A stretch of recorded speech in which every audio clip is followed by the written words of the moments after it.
नमस्कार मंडळी. तर सकाळ झाली तसं झोपेत ना उठलंय. आज जरा गडबड होती कारण आज दसरो त्यामुळे वाडी आणि दाखवची होती. मग नाव नाणी घेतलंय आणि थोड्याच वेळात आता देवपूजा करूक सुरुवात केली. आता माझी देवपूजा होईतिल्ली. मग म्हटलं रुजवानासमोर वाईच रांगोळी घालून घेऊया. आज ना खंडश्री वा त्यामुळे जरा हत्यारांची पूजा करूची होती. मग सगळी हत्यारं धुवून घेतले आणि नंतर गंध उजळून त्या सगळ्या हत्यारांकाव लावून घेतलं. आता ना हडे आजीव इल्ली कारण त्यांच्याकडे काल भंडारं होतो ते सान्नी घेऊन इल्ली. हडे बहिणीनं ना सगळा उकडून ठेवलेल्या कारण आज वाडी बनवची होती. मग आईनं मका चाय ओतल्यान मग चाय पिलंय. हडे बहिणव ना वडे करी होती. नंतर म्हटलं आता वाईच बहिणीकव जरा मदत करूया. मग चाय पिल्या आणि बहिणीकव वाईच मदत करूक बसलंय. मगाशी ना आई दत्त मंदिरात गेली तेव्हा ना बाबांच्या समोर मस्तपैकी वेगळीच फुला होती. त्यांचं आमका काय नाव माहीत नाही होता. मग आई बोलाक लागली त्यांचं होय तर फोटो काढून आण. तर मी दत्त मंदिरात इलय तर ही बघा ही फुला. तर तुमका याचं नाव माहीत असं तर नक्कीच कमेंट करून सांगा. माका ना आता मामाकडे जाऊचा होता पण त्याचं काय झालं आमची गाडी काय गावाक नाही होती. मग म्हटलं वहिनीची गाडी घेऊन येऊया. तर वहिनीच्या घराकडे इलय तर तेवढ्यात भाव विल्लू. मग भाव बोलाक लागलो की आता तुमची गाडी दुरुस्त झाली की नाही ह्या बघून येऊया पंधुरात जाऊन. तर आम्ही थोड्याच वेळात पंधुरात विलो. गाडीचं वाईच काम राहिलेलं आता करी होते. नंतर गाडी दिल्याने आमच्याकडे. मग म्हटलं आता घराकडे जाऊ बाहेर पडूया.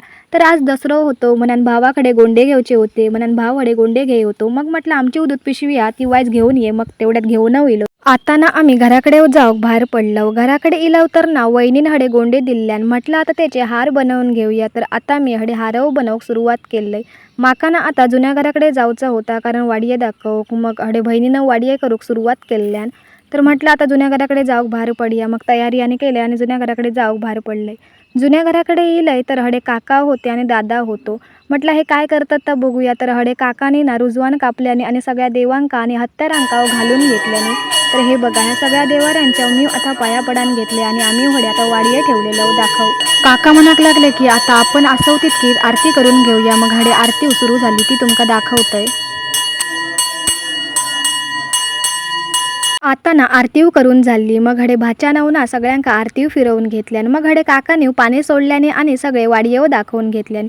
तुमका माहितच खंडश्री दिवशी एक प्रथा कोकणात ती म्हणजे बळी देवची. मग काकाने हडे तवसा कापल्याने आणि आमका सगळ्यांका दिल्याने. घराकडे जाऊक बाहेर पडले तेवढ्यात ना काकाने हडे माका तेंडली दिल्याने. मग घराकडे इलय तर भाव इल्लो. मग भाव बोलाक लागलो तर आता आपण मामाकडे जाऊन येऊया. तर मामाकडे इलव तर ना मामाकडे जरा वेगळी पद्धत कारण हे बघा ह्यो आता घटव ठेवलेलो आणि हडे ना मामान हत्यारांची पूजा केल्यान. मग देवांच्या पाया पडान घेतले. तर आईन सगळा काय काय दिल्यान तर ओतून आणि ठेवले. नंतर आजीचे केसव बांधून घेतले. तर आता आम्ही घराकडे जाऊक बाहेर पडलो. तो भाव बोलाक लागलो आता तू जरा गाडी चालव. मग गाडी चालवून घेतले वाईच. आता ना आम्ही घराकडे येऊन पोचलो. आमची गाडी धुवची होती पण माका काय डबल स्टँडवर ठेवक येत नाही होती. मग भाव बोलाक लागलो मीच आता गाडी धुवून देते तुमची. मग भावाने गाडी धुवूक सुरुवात केल्यान मग आपली वाईट धुवून घेतल्यान मग तो घराकडे जाऊक बाहेर पडलो. तर तुमका मी मगाशी सांगितलंय की आमच्या कोकणात एक प्रथा असती म्हणजे बळी देवची. मग मी हडे काकडी कापलंय आणि सगळ्या हत्यारांवर ठेवून घेतलंय. आता हडे रुजवानव इल्ला ताव काढलंय थोडा आणि सगळ्या देवांकाव घालून घेतले. तर मगाशी तुमका माहीतच आम्ही गोंड्यांचे हार बनवून घेतलेले आणि ते बनवणं झाले. आता म्हटलं पप्पांच्या आणि आजोबांच्या फोटोक हार घालून घेऊया. आणि नंतर ना गाडीएकाव हार घालून घेतलंय आणि ना हडे भाच्यानव ना बाकीचे उरलेले हार आपल्या सायकलिंगाव घालून घेतलेल्या. आज ना जेवक उशिराच झालो. 3:15 वाजलेले. मग पटकन जेवले आणि तयारी करून घेतले कारण आता आमका मंदिरात जाऊचा होता. मग तयारी आणि केले. मग भावासोबत मी आणि भाचो देवळात जाऊक बाहेर पडलो. तर आता आम्ही काळंबा देवीच्या मंदिरात येऊन पोचलो. तर हडे गर्दी खूप होती कारण आज दसरो होतो देवांची लग्न.